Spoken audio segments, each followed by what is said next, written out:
Hi, everyone, and welcome to our first virtual SAIL College and Career Workshop. We're so happy to have all of you here. So my name is Megan Faulkner, and I am the Program Manager for the Summer Academy to Inspire Learning, or the SAIL program at the University of Oregon. And we're going to kick off our series today with a fabulous guest speaker. We have Jessica Auxier with us today. She is the College and Career Center Advisor at Thurston High School here in Springfield, Oregon. And before we get started, I just want to remind everyone watching that this presentation is totally for you. So please use the chat function on our YouTube page. If you have any questions, just go ahead and pop those in there.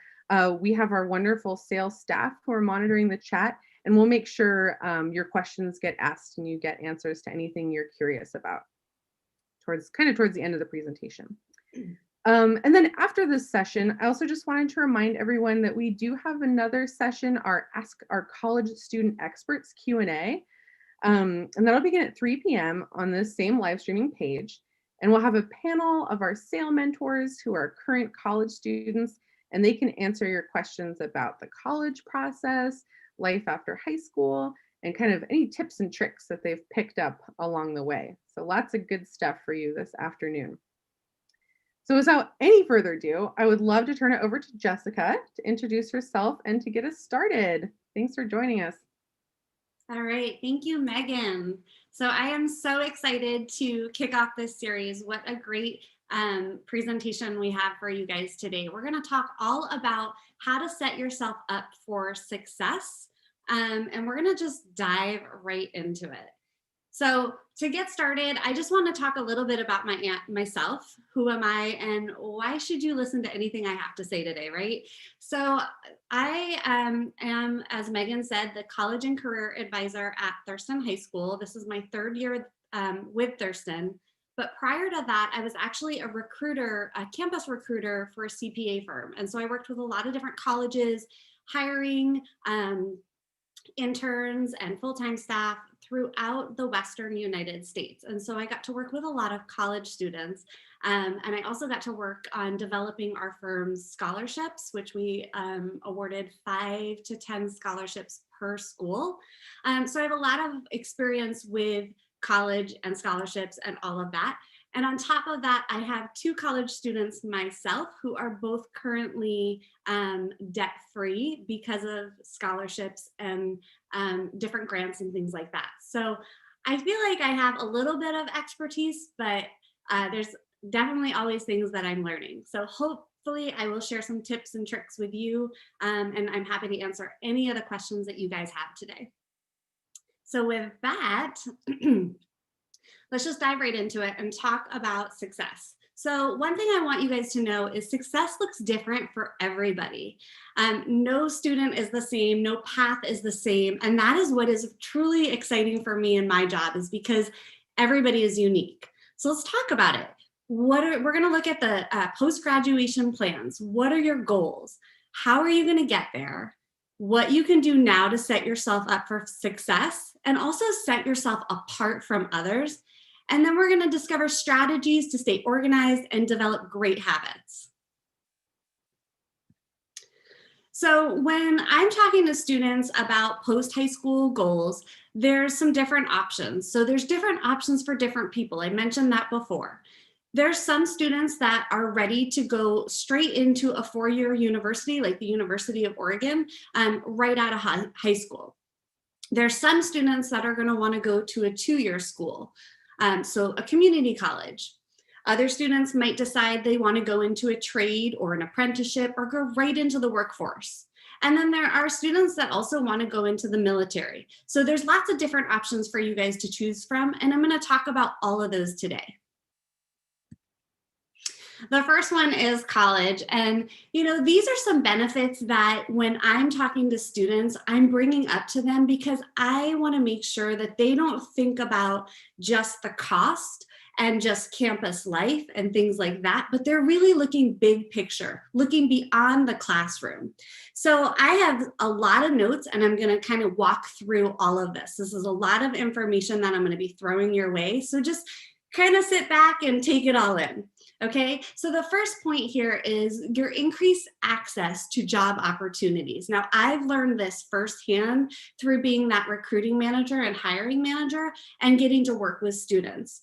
So, some statistics: college grads have 50% more opportunities than students that are coming straight out of high school. Okay, 80 jobs that are posted, 80% of the jobs that are posted online require a degree.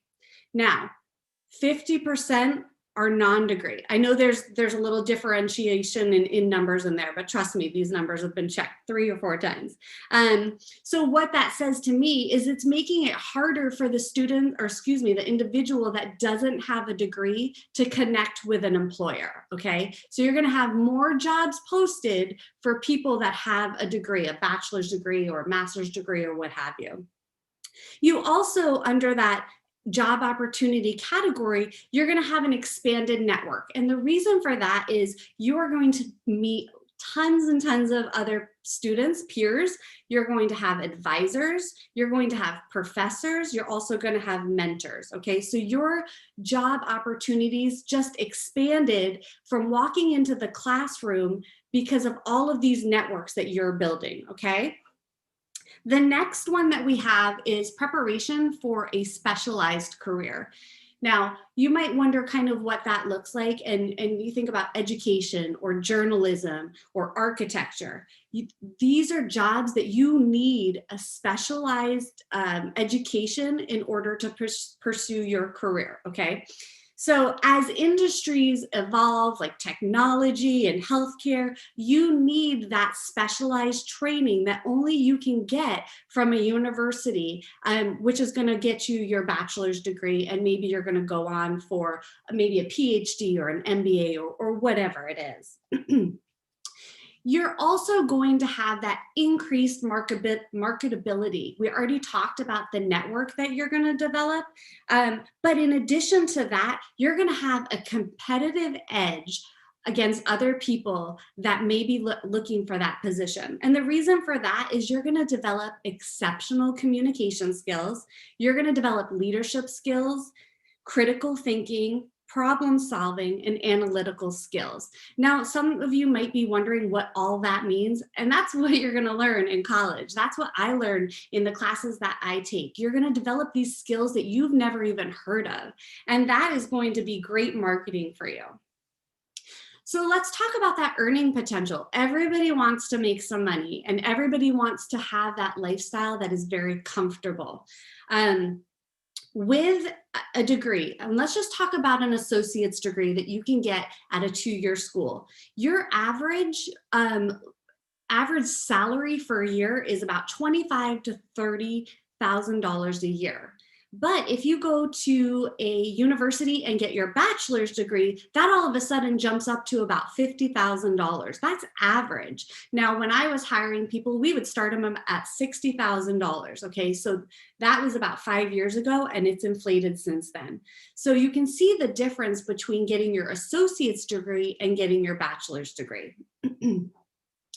So then we want to look at stability. Okay, the economy fluctuates, things happen, and with that, job stability fluctuates too. Unemployment rates go up and down.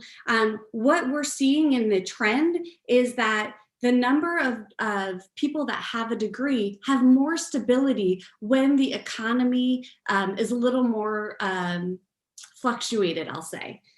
There's lower unemployment for those who have a degree versus those that don't, and they really have more security in their future, whether it's just from their salary or just having benefits or what have you. So let's talk back about networking opportunities. I mentioned this a lot because really networking and jobs and careers is really who you know.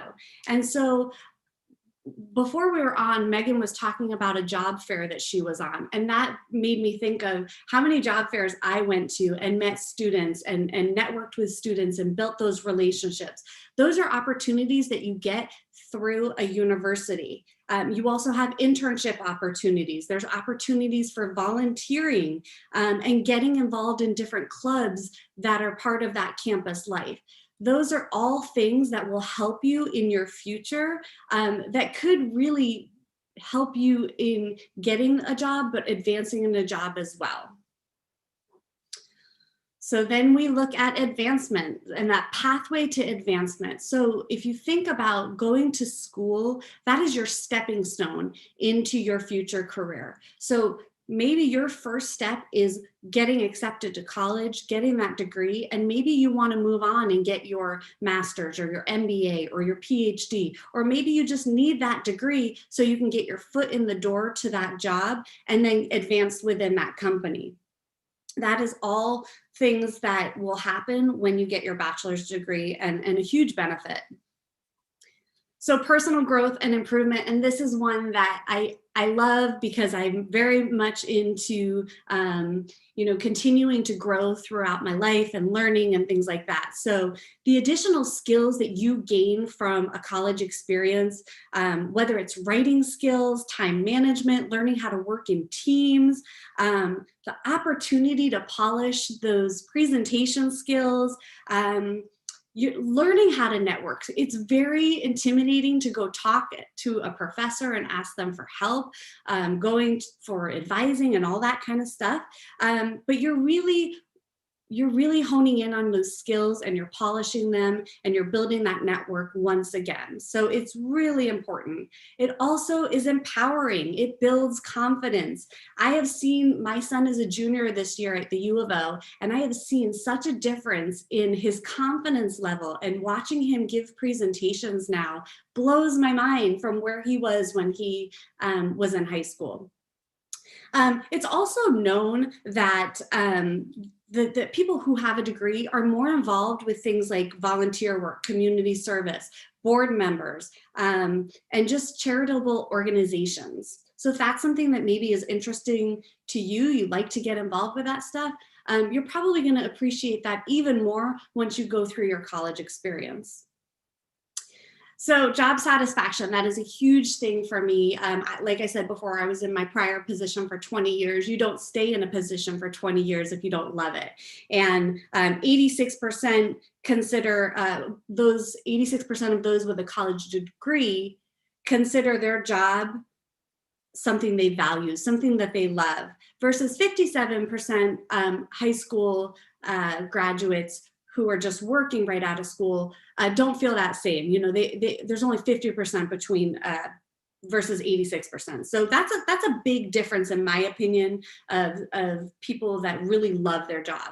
And there's a lot of people that just work to work or work for a paycheck. And I've never been that person. I've always loved what I've done because it's in my field, in my wheelhouse. So that's what you're after.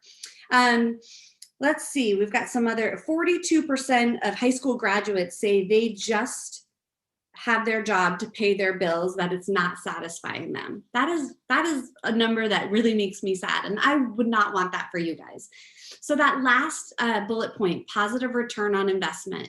So I know college is expensive. I know it's an investment, but it's an investment in you, and it's so well worth it because the outcome, it's going to be night and day, and you're going to be so excited.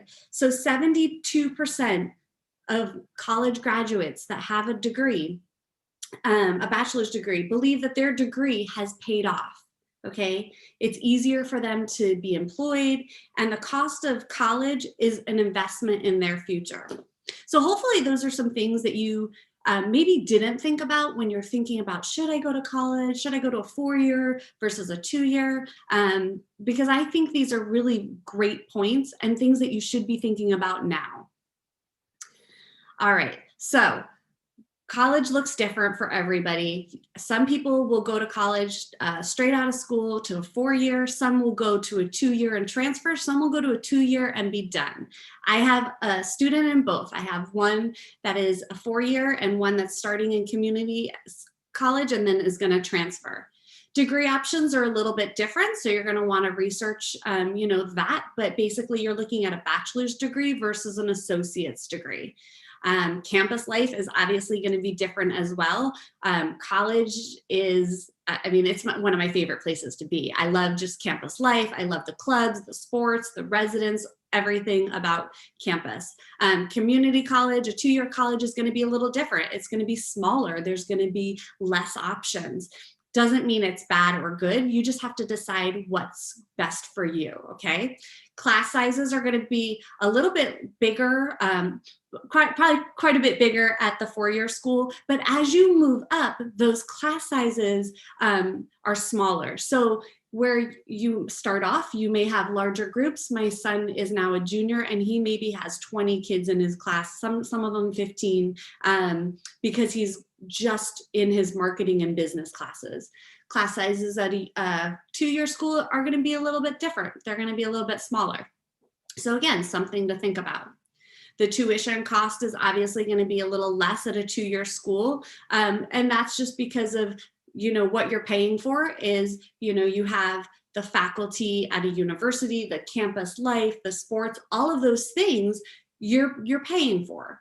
And so again, it just matters what is best for you. There's scholarship opportunities at both schools, whether it's a 4-year or 2-year. Most institutions will have their own scholarships, and then there's private scholarships, community scholarships, national scholarships as well.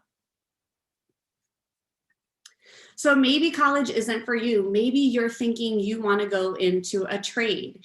And a trade would be something like welding or beauty school, mechanical school, and that's where you actually are using your hands to learn a trade. Now there's still tuition for that. And a lot of students are surprised when I say, okay, well, have you looked at financial aid? Have you done your FAFSA? Because they still apply at a trade school. And if that's the route you want to take, that's great. We need all people.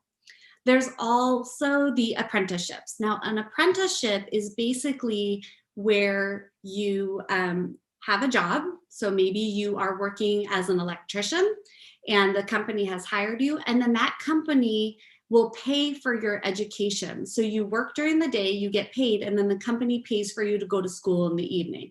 There's only certain companies that are in apprenticeships. So you're going to talk to your apprenticeship coordinator about that and make sure you're connected with a company. And there is a lengthy process to get in that. So it's typically you're not going to go straight from high school into an apprenticeship. There is an application process that happens every fall, and you need a certain number of points to get in there. So typically students will get an associate's degree while they're building points to get into their apprenticeship. So just something to know. There's a lot of students that are not ready to, further their education for whatever reason, and they might decide to go straight into the workforce, and that is perfectly fine. I love helping kids find a job that is sustainable and help them pay the bills, and if that's what they want to do, that is great. And then there's a lot of students that are interested in serving our country through the military, and maybe that's through the Army or the Marines, the Navy, Air Force, National Guard, or Coast Guard. Those are different levels of commitment. They have different benefits and should be explored with a recruiter. All right, so there's all of these things. Now, how do you get there? So one thing that I will say is if you are able to fit in your schedule to taking College Now and AP classes, I highly recommend it. My son did this and he graduated his high school with 86 college credits. And so when he went into the University of Oregon, he was able to apply those credits, waive a lot of classes that he didn't have to take, which is basically free money. It's like a scholarship if you think of it that way. And really, he was almost about a year ahead of schedule, which really helps him now as he gets closer and closer to graduation. So I look at College Now and AP courses as a scholarship. They are basically free credits for you. With College Now, with AP, there is an exam that you have to take in order to get those credits. So that's something to keep in mind.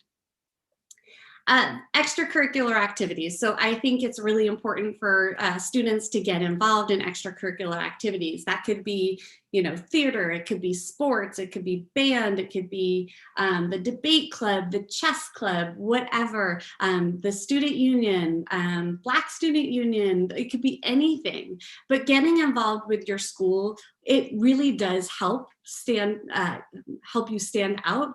And it really looks good on your resume, scholarships and things like that.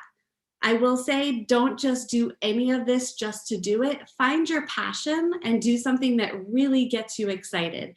I loved drama as a kid. And so I was in theater and I did choir and all of that stuff. And I swam. So you have to figure out what your interests are and then figure out what your school offers. I know it's a little hard right now with all of us distance learning, but I think that you can be one of those people that can kind of create something. Why should a club stop just because we're distance learning? Maybe you are the one that steps up and says, hey, can we have our meetings virtual? Can we figure out a way to still have our debates virtual, or chess club or something? So there's lots of opportunities and you can be creative, and that will set you apart from others. So community service, I actually was just talking to my daughter about this over lunch, and the importance of giving back to your community and what that does for you as an individual, but what that does for your community as well. And this again is one of those things that you have to decide what you're passionate about. If you really want to go serve meals at a soup kitchen, then that's what you should do. If parks are important to you and cleaning those up, then that's what you should do. If you love helping kids, then maybe finding a kid event that you can volunteer, that's what you should do. Community service should always be one where you're serving others that you're passionate about. And it's one of those things that makes you feel really good, and it looks really good for scholarships and on your resume.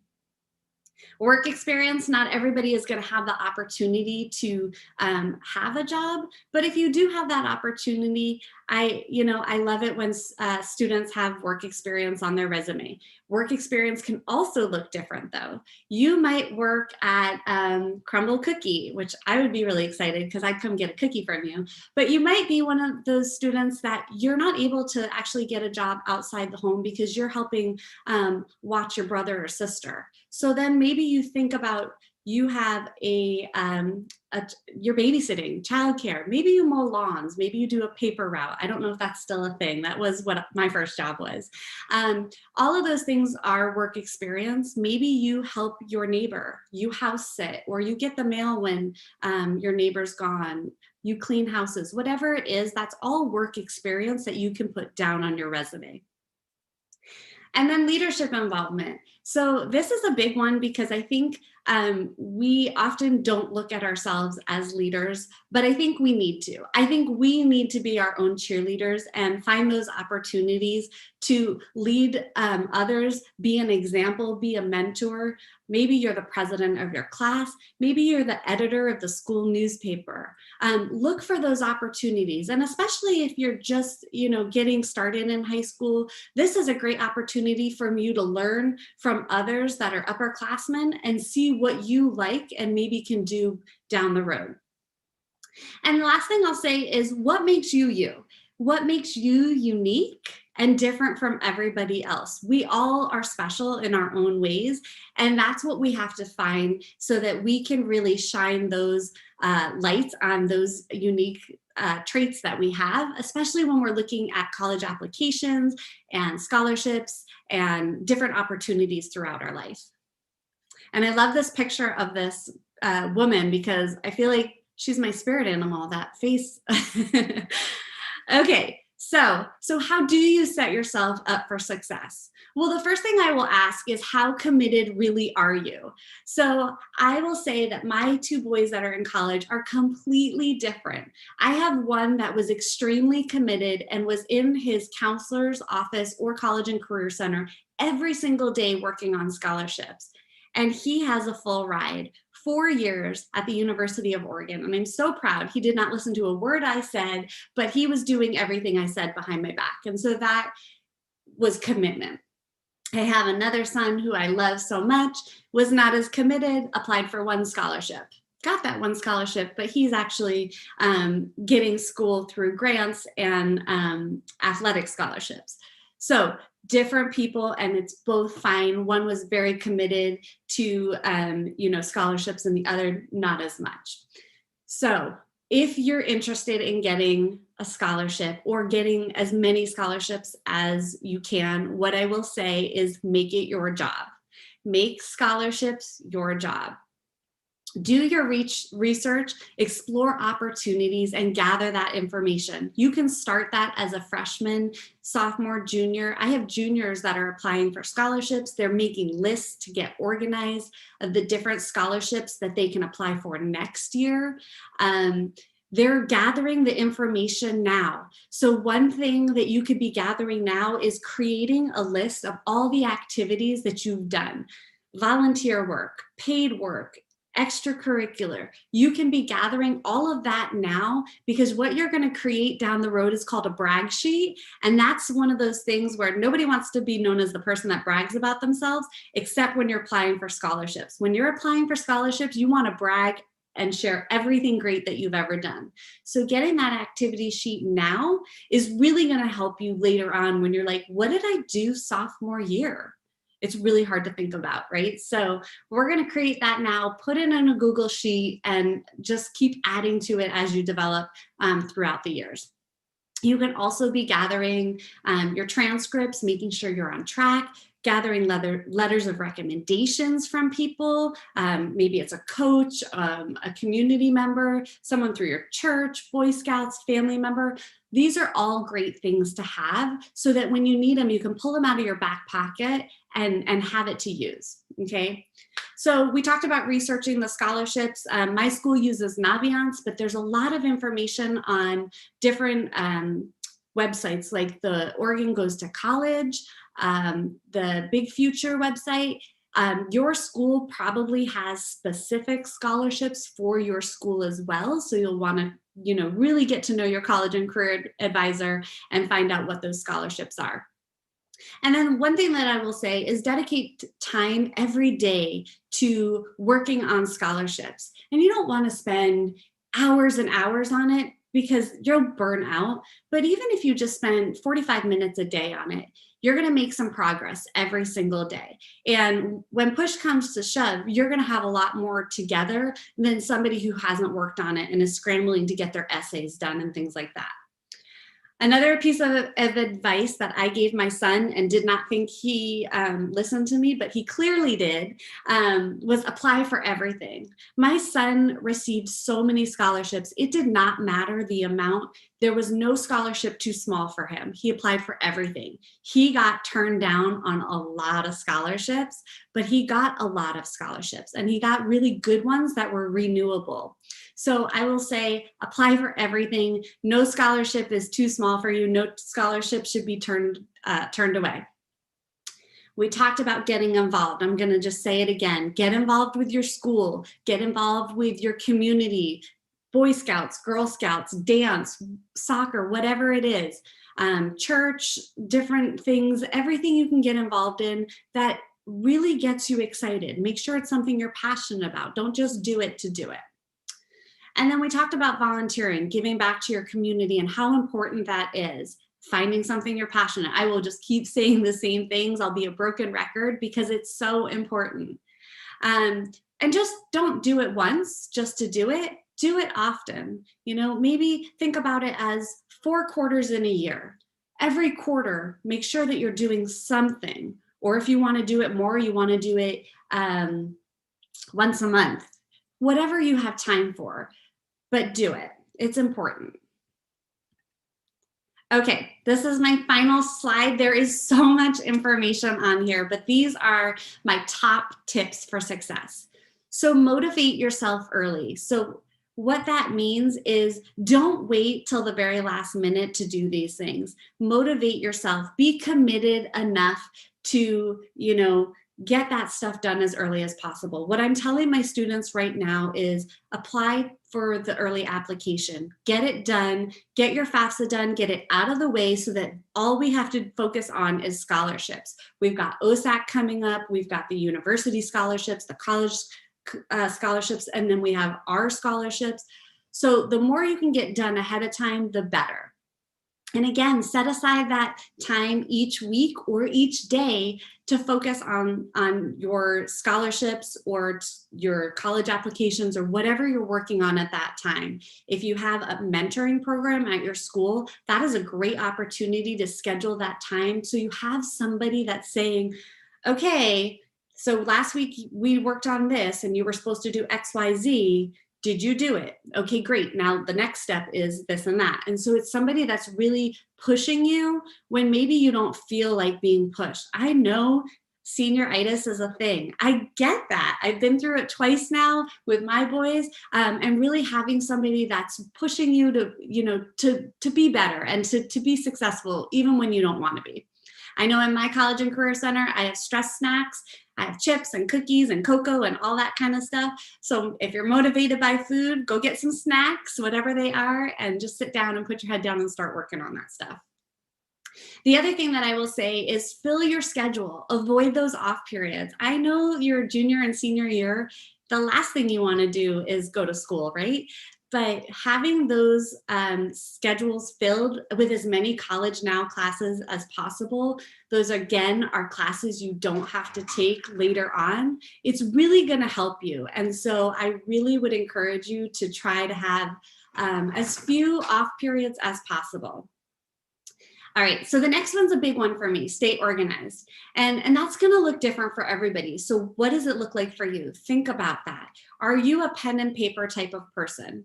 Maybe you need to get a planner. I know in my college and career center, I have planners that I offer to my students so that they can fill in information, important dates and things like that. Maybe you like lists. I love lists because I love checking things off. I have notebooks for my students that I give to them if they like lists. Maybe you're more of a Google Doc type person and you want to have everything electronic because then you can have it on your phone. You don't have to carry extra stuff.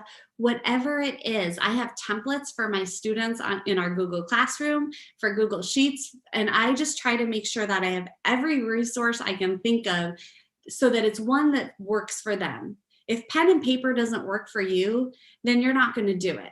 If technology doesn't work for you, then you're not going to do it. So you've got to figure out what works for you so that it'll click and that you'll do it. For me, I have to put everything in my calendar.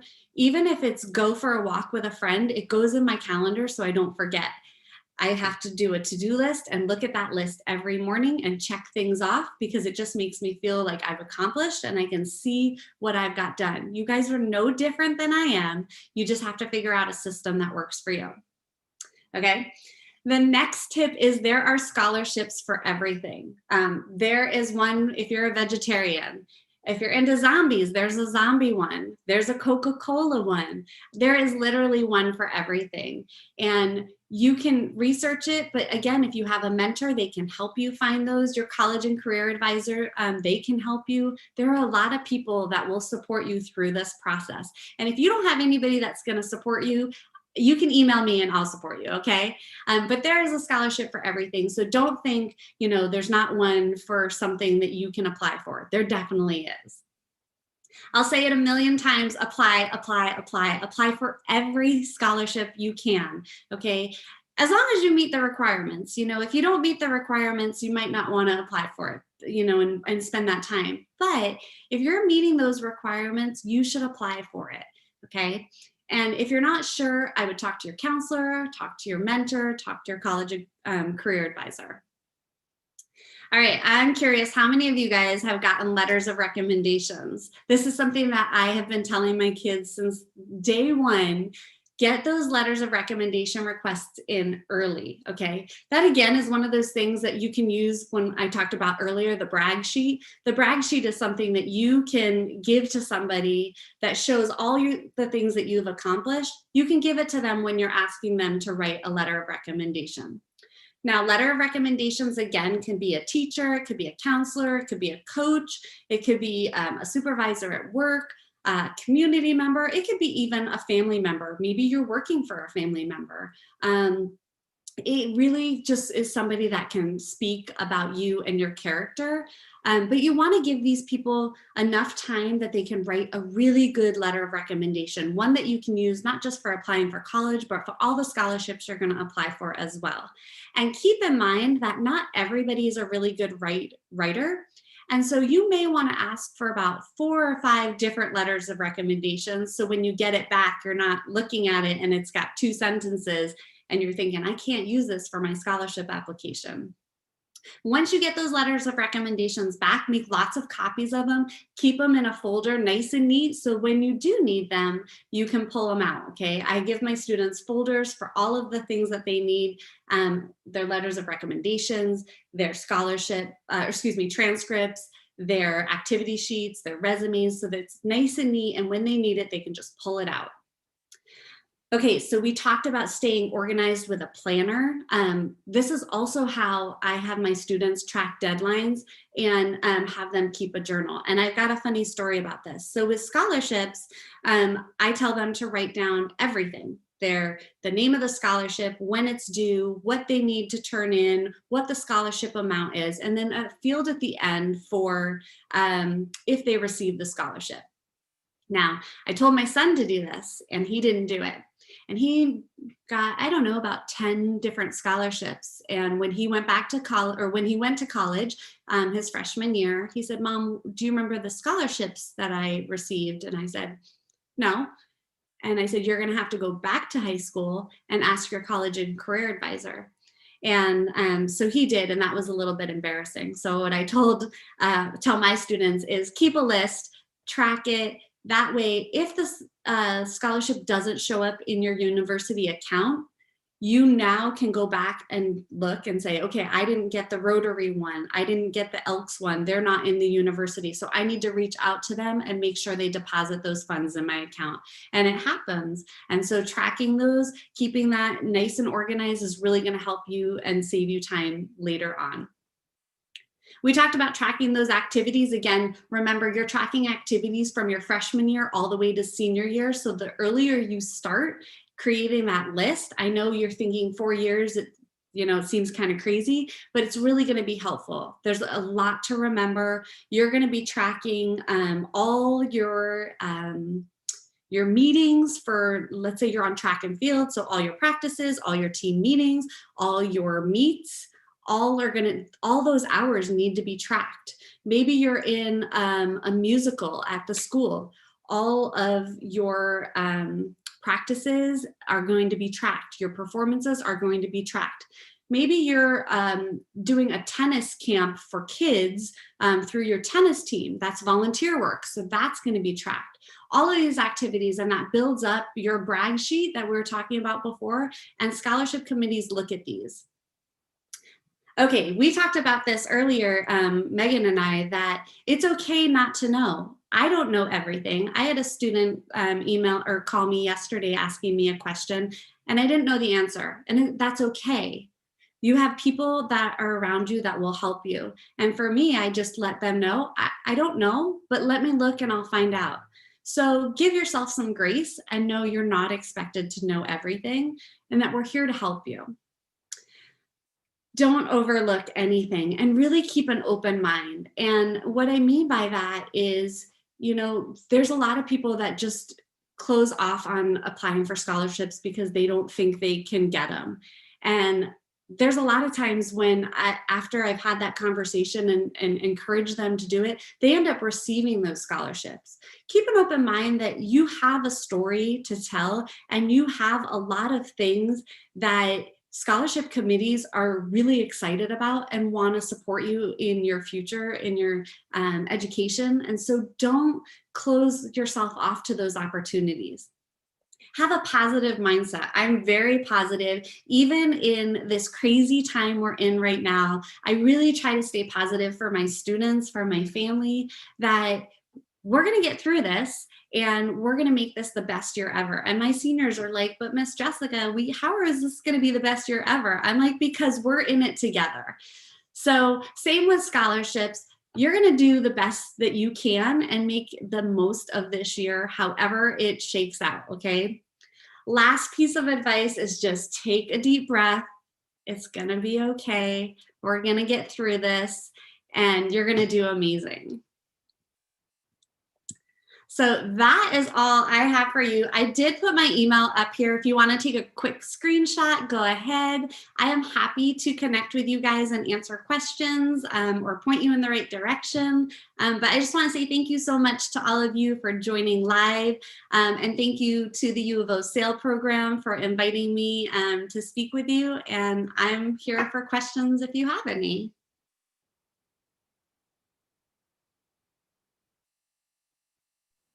Oh my goodness, Jessica, that was amazing. I feel like I learned so much. So thank you for sharing so much incredible information with our audience and with all of us. Um, really just so grateful that you could come in and join us today. So we do have some questions for you. Okay. So I'll some of them you may have covered a little bit.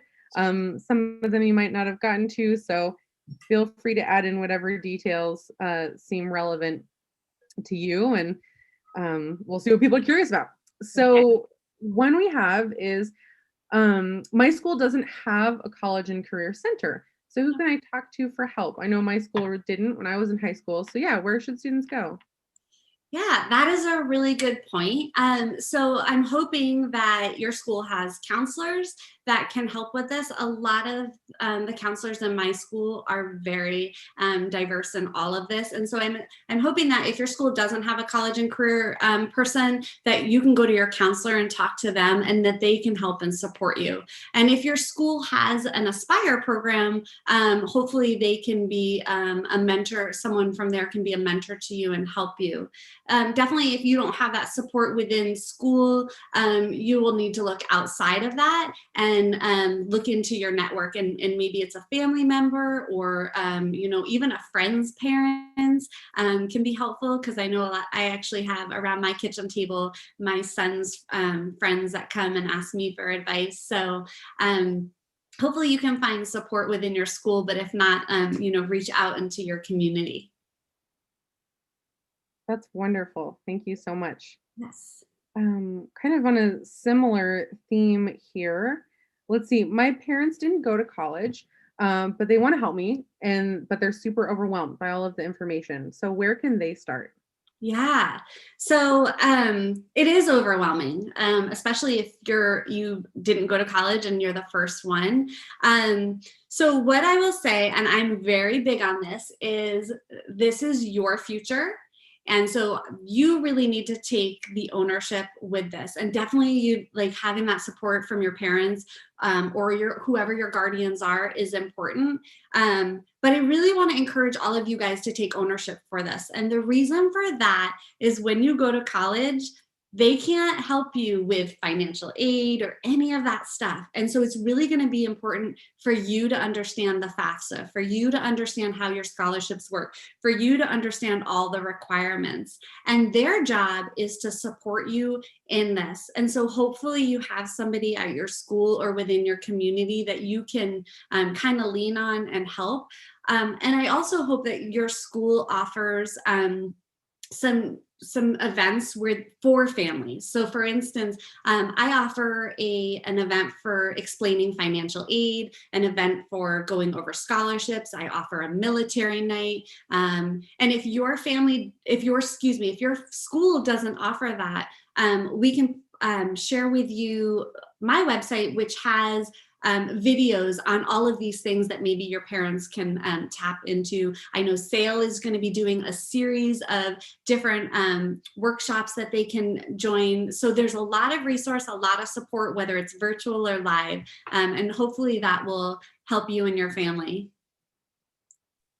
That's fantastic. Thank you. So I think a question probably a lot of people run into, is it okay to go to college if I don't know what I want to study yet? Yes, absolutely. It's interesting. When I was a recruiter, of course, I was recruiting accounting students, but how many of them started off in a different major? I think it's really hard at, 18 years old to know exactly what you want to do for the rest of your life. I know I certainly didn't, and my husband didn't, and I think that's okay. I think, at first what you're going to be doing is kind of those core classes, getting through those, taking your maths and things like that, your writing, and you'll figure it out. Once you get involved with school, you'll take a class that, my son took psychology and never took a psychology class before, and now he is minoring in that. He went in as an accounting major, and before the first class, he changed to a marketing major. So I think it's okay. And don't be hard on yourself that you don't know, because a lot of students don't know, and that's okay. Great, thank you. Mm-hmm. So, what about the SAT and the ACT? Should I take them? Sounds like a lot of schools might not be requiring them anymore. Yeah, so that's a really tough one, because right now most schools are kind of doing away with that. They're test optional. I don't know what that's going to look like in the future. What I don't know is scholarships. I don't know if a lot of the private scholarships are going to be test optional or not. And so that is, for us, I know last year they were very lenient with everything. I'm not sure after this year what that'll look like. So I know at my school, we have ours scheduled for February. Whether we are going to be able to take the ACTs or not, I don't know. So I think that's going to be one that, right now I'm not advising my students to take it or retake it because it is optional, but there might be a scholarship that requires it, and then you do need it. So that's a really tough question. I don't know if anybody else that's on the call has had any experience or working at the university, if you've heard anything. I just know that for getting into college, you're not going to be required to have those scores. Yeah, I think Laura, you can certainly chime in if you know anything about this, but I think the advice I've heard is very similar to yours. Is if you're able to take it or you have taken it, do take that opportunity, because scholarships might rely on that. So I think that's a great piece of advice.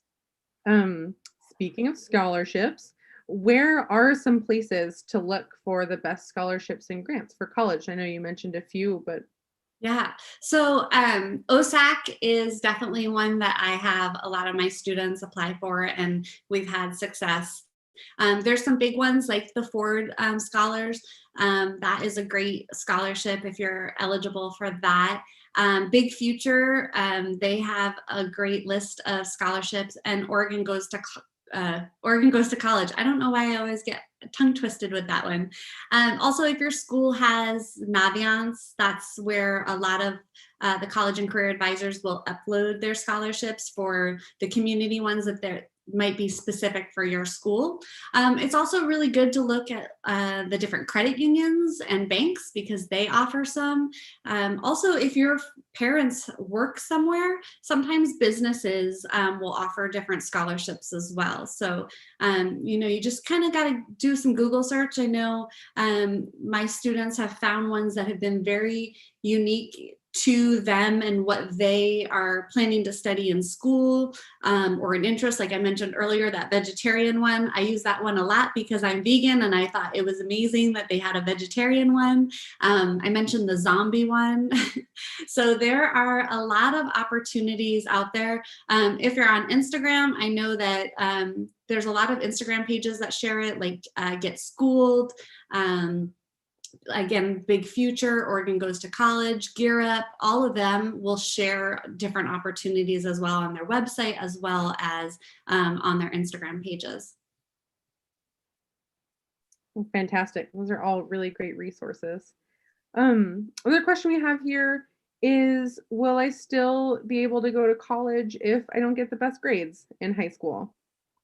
Yeah, I mean, definitely. There's something for everyone. I like to say that. And, you can start off at a community college that everybody can go. And even I can go.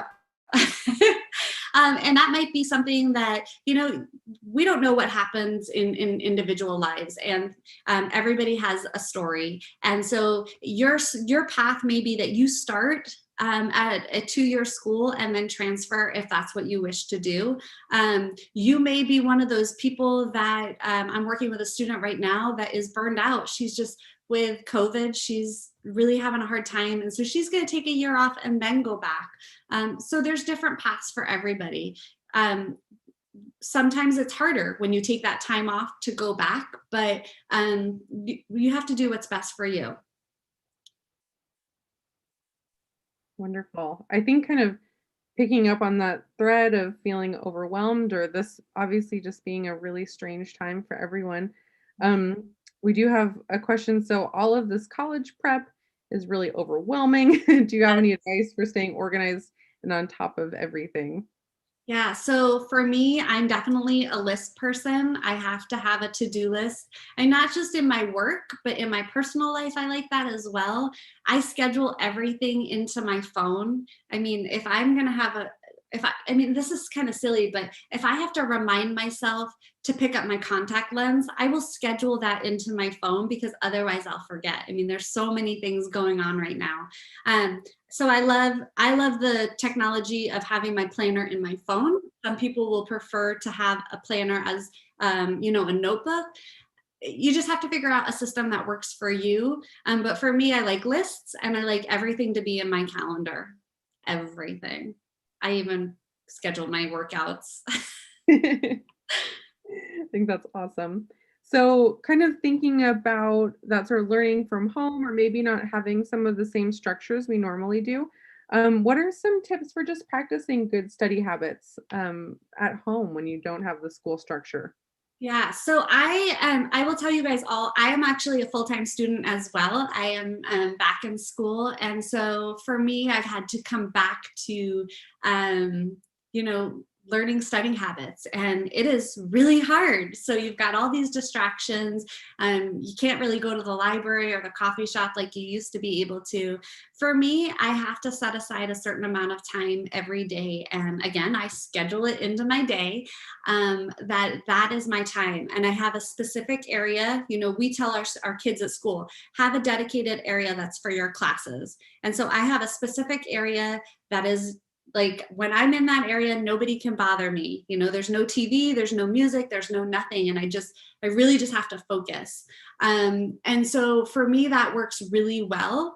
But I also know that I'm kind of a squirrel, if you hadn't noticed. And so I need to take breaks. So after a certain period of time, I can't go more than an hour without, I got to get up, I got to move around, I got to just get some fresh air, and then I can come back and I can work again. And I've got a fresh mindset and I'm ready to go. I really have to make sure that I don't burn myself out, that I'm not staring at my computer too long.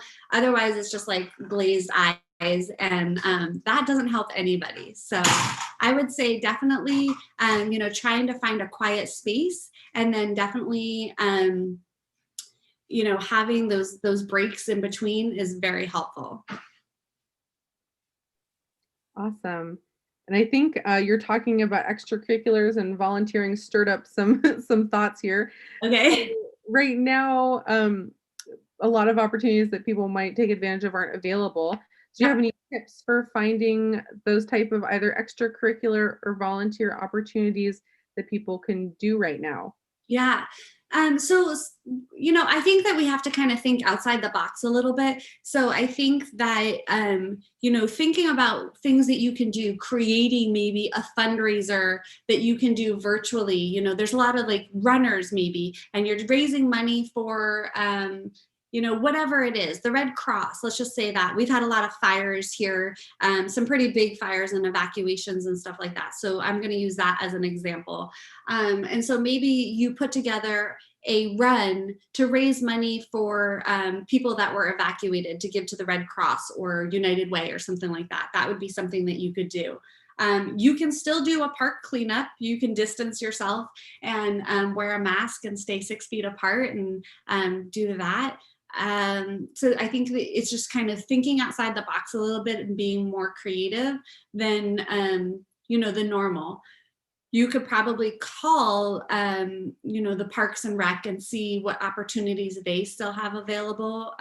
There might be meal distribution for elderly people that can't go get meals, and maybe they have a protocol where you wear gloves and a mask. But I know there's a Meals on Wheels here that a friend of mine did some volunteer work for them. As far as your school, I know at my school, we're really trying to figure out how to keep clubs going. And so I mentioned before doing like the debate club on Zoom. My daughter does the Battle of Books. I'm not sure if you guys have do that or have heard of it, but they're doing that virtually this year. And so, just trying to think about how you can still do things in this kind of crazy situation. And Google is my best friend. It's probably seriously my best friend. I Google all the time to find out what other people are doing so I can do that here. And so maybe just asking, if you have friends that are out of the area, like what are they doing? And just kind of using those resources that you have. And again, just thinking outside the box and trying to be a little creative in these crazy times. That's just fantastic, Jessica. I think good advice for everyone, I think, too, no matter what you're up to. Well, I think thank you for answering so many questions. And for everyone who's watching, if you just love listening to Jessica, which I do, we do have obviously her email address. Thurston High School has an awesome blog. They have a great YouTube presence, social media presence. So those are links that we can share in the description of this video too, so that you can follow along with everything that's going on over there. But I just wanted to say thank you so much for coming and spending some time with us. I feel really fortunate we got to have this great conversation. Yeah, thank you guys. Oh, thanks, Jessica.